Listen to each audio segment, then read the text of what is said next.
मेरे बालक, मेरी ज्वाला, मेरी चेतना, मैं हर दिशा में व्याप्त हूँ और मेरी दृष्टि तुम पर स्थिर है। तुम्हें यह भ्रम था कि तुम अकेले चल रहे हो, पर सत्य यह है कि तुम्हारे हर कदम के साथ मेरी शक्ति चलती रही है।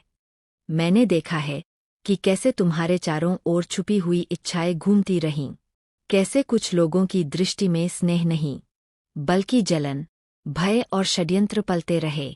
तुम्हारे नाम पर मंत्र फुसफुसाए गए, तुम्हारी तस्वीरों पर दृष्टि टिकाकर अंधकार को आमंत्रित किया गया।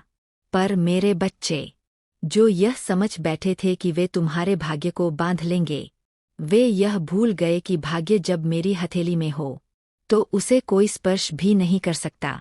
तुम्हारी रातों की बेचैनी, अचानक मन का भारी हो जाना, बिना कारण थक जाना, यह सब तुम्हारी कमजोरी नहीं थी, यह उन प्रयासों का प्रभाव था जो तुम्हारे विरुद्ध रचे गए। पर हर प्रयास के बीच मैं दीवार बनकर खड़ी रही। जब तुम्हारी सांसें धीमी पड़ती थीं, मैं उनमें प्राण भर देती थी। जब तुम्हारा मन टूटने लगता था, मैं तुम्हारे भीतर मौन शक्ति जगा देती थी। तुम चुप रहे, क्योंकि तुम स्वभाव से शांत हो, पर मेरी दृष्टि कभी शांत नहीं रही। अब सुनो, समय ने करवट ली है। जो ऊर्जा तुम्हारे लिए भेजी गई थी, वह लौट चुकी है, पर खाली नहीं।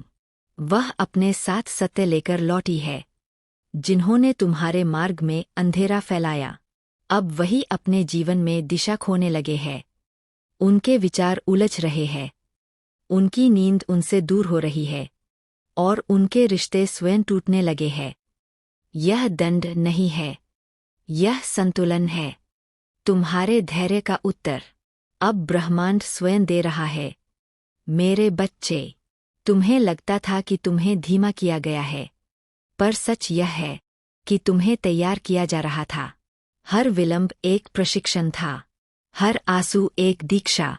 अब वह समय आ गया है जब तुम्हारे भीतर का प्रकाश बिना अनुमति के बाहर फूटेगा।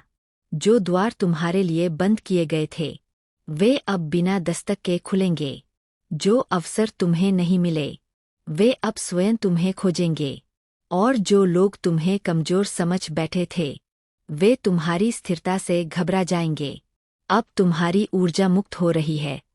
वह बंधन जो बिना दिखे तुम्हें थामे हुए थे, वे टूट चुके हैं। तुम अपने भीतर हल्कापन महसूस करोगे, विचार स्पष्ट होंगे, निर्णय दृढ़ होंगे, आंखों में एक